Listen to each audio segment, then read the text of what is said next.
Anyway, yung may mga red siam, yan mga naaalala ko, no? May mga 24K.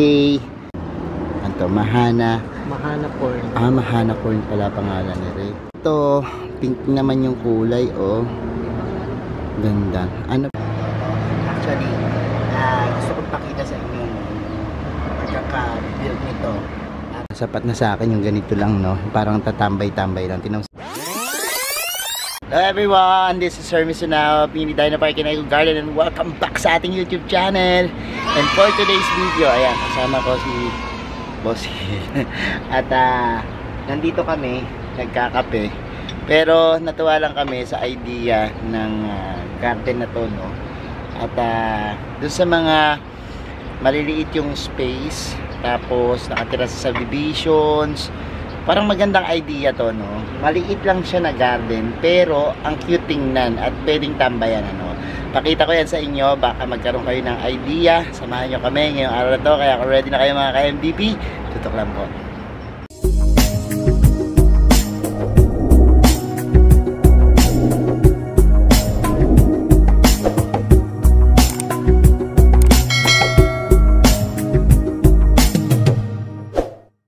And we're back mga ka-MDP. At ngayon nga, kumakit na tayo dito. Actually, gusto kong pakita sa inyo yung pagkaka-build nito. At magandang idea kasi sa mga namumroblema at wala na silang garden, pwede kayo mag-install ng ganito, no? Tara, makita ko sa inyo yung kabuhan. Kain na kami. Lunch namin ngayon. Kain na, sige na. So ayan na. Dati siguro puno rin. So ayan na, akyat tayo. Sa labas. Hinan nyo to, oh. Ano? Hindi ganyan siya, oh. Puno yan. So nandito tayo ngayon. At ayan, ito yung ating parang coffee table nila dito, no? Maliit lang siya, no? Pero sabi ko sa inyo, ang cute tingnan. Para ka lang mayroong tree house, ano? Dito. Tapos ayan, dito tayo nang galing kanina, and bakal lang siya. Tapos ito, feeling ko bakal din na inassemble, ano. Tapos ginawang parang second floor, although wala silang second floor, pero itong area na to yung para sa halaman, ano. Ang galing, ang ganda ng idea, no. Dito yung mga yan, mahaba, oh. Kita nyo mga photos, mga yan, Brazil.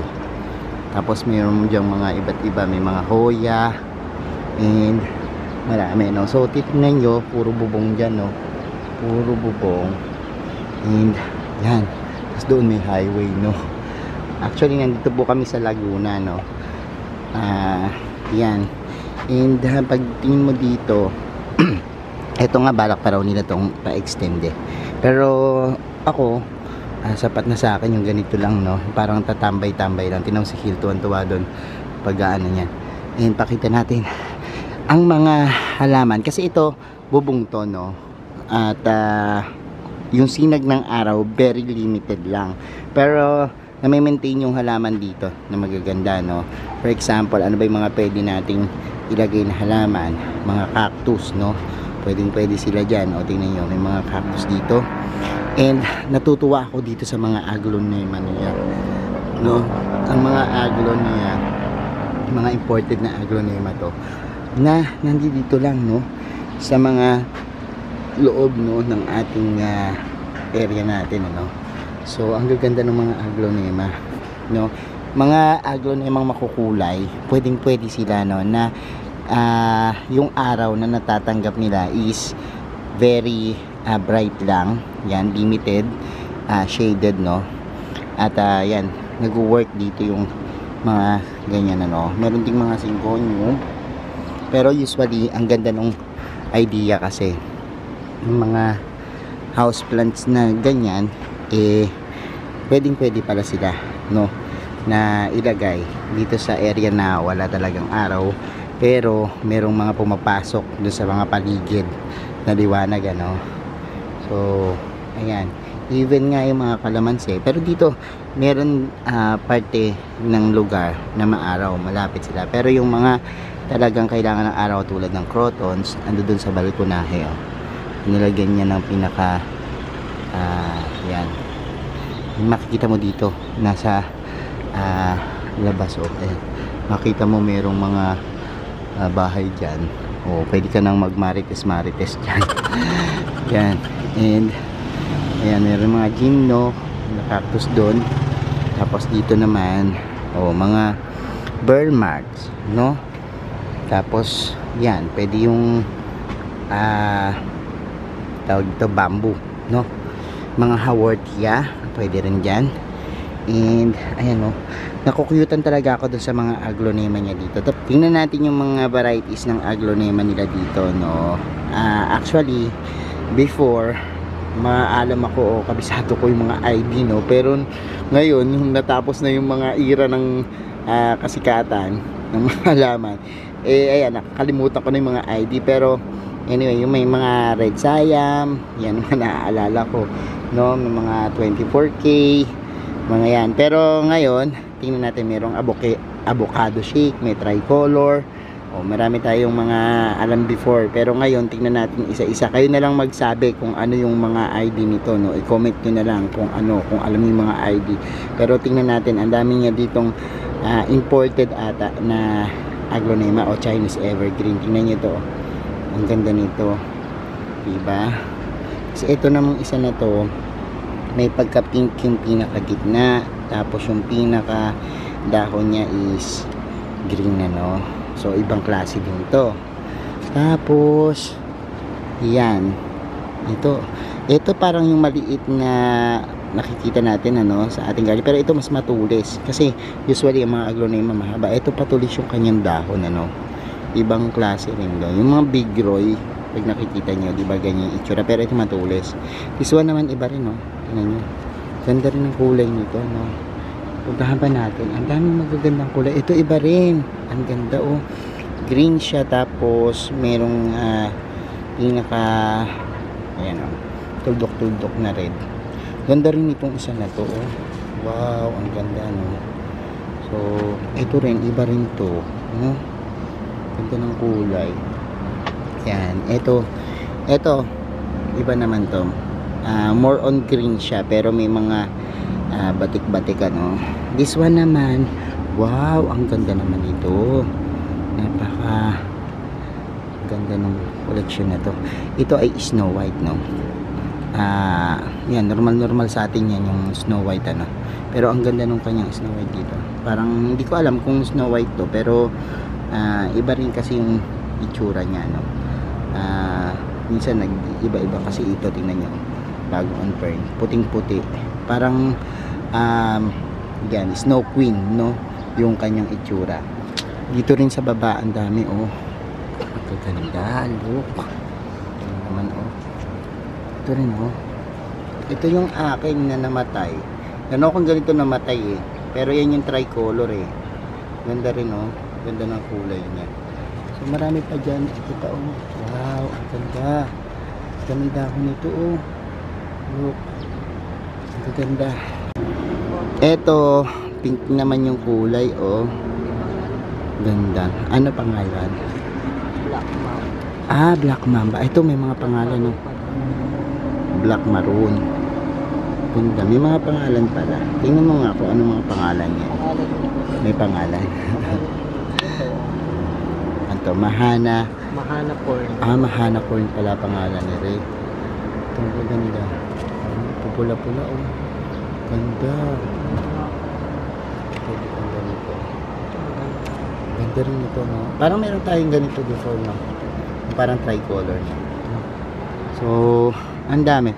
Sa bawat leaves din naman ng mga aglonema, may mga ganyan din, yung hindi pare-pareho yung mga Pink itsura. Emerald. Ito, Pink Emerald. Ang dami niyang koleksyon ng mga aglonema. Puro aglonema yung nandito niya. Napakadaming varieties. Ang gaganda, no?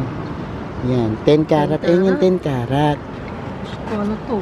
Yung 10 karat. Nahas ba to? 10 karat. So, yan. Yan mo. Ganda na. King Co.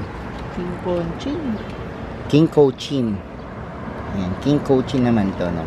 May mga green. Parang Christmas na Christmas ang kulay nito. Ayun, ano naman. Buti natin yan. Yan, ano yan? Maganda to. Ganda nito. This one is White. white White. white dove. This is white dove daw pangalan niya. Puting-puti naman siya. Yun naman, tingnan natin. Orange. Ayan, orange somba. Sumba, parang oranges sumba. Parang nagsusumba. Somba. Ang spelling niya, ayan na, somba. Sombal o sombat. O basta ganun, ano, orange. Yung sombat. Ayan. Ito, tricolor. Nakita na natin yan. And this one is ang pangalan is Dalmatian, pink Dalmatian. O kasi parang Dalmatian, tuldok-tuldok siya, no? Kaya tinawag siyang pink Dalmatian. So ayan, yan yung mga iba-iba. Tapos marami pa dito. Honey lemon. Honey lemon. Honey lemon naman siya. So iba't ibang varieties, ano, napakarami niyang varieties dito ng Aglonema na talagang matutuwa ka, no? At nakakataba sa puso na makita yung mga ganitong magaganda at mga imported na halaman na magaganda. So ito nagbulaklak, even dito nagbubulaklak yung mga Aglonema. Ang ganda. Ayan, meron pa rin ito. Pangalan nito, this one, Seti Rayong.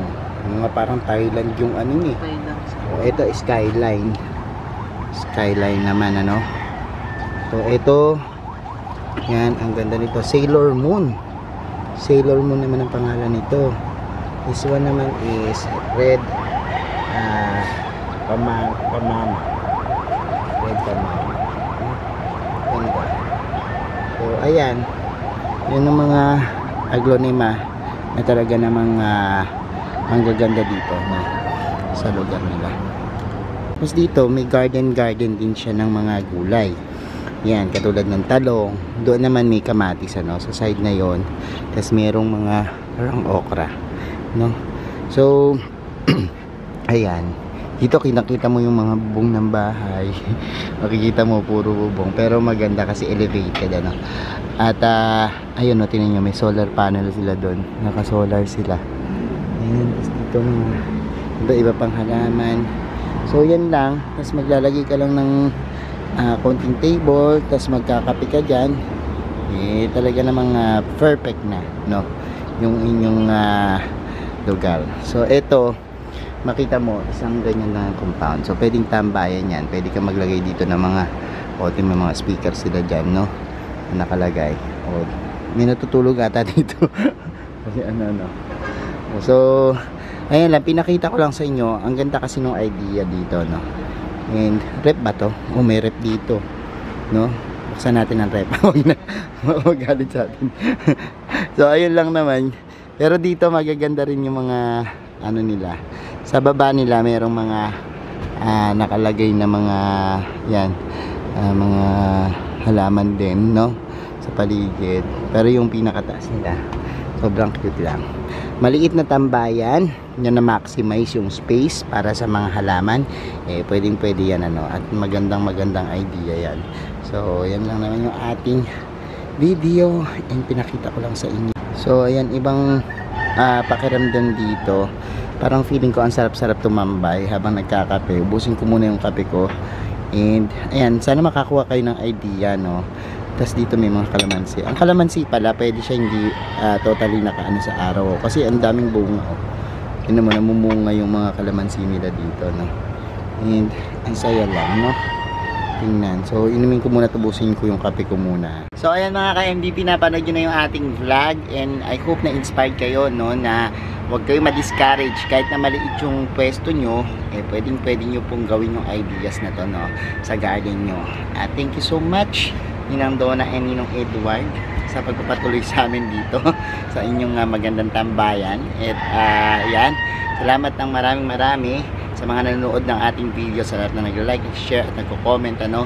Sa mga hindi pa po nag-subscribe sa ating YouTube channel, kung bet na bet nyo po yung ganitong usapan, yung mga garden ideas, mag-subscribe na po kayo. Huwag niyo pong kalimutang i-hit yung notification bell para laging updated sa aming latest uploads, pati po sa iba't iba nating social media accounts, sa ating TikTok, Instagram, Facebook pages. Search lang po Hermy Sunaho or Mini Dino Park and Eco Garden. Makikita nyo na yan. Salamat na maraming mga ka-MDP, and this is Hermy Sunaho nagsasabi sa inyo ng happy planting. Bye-bye!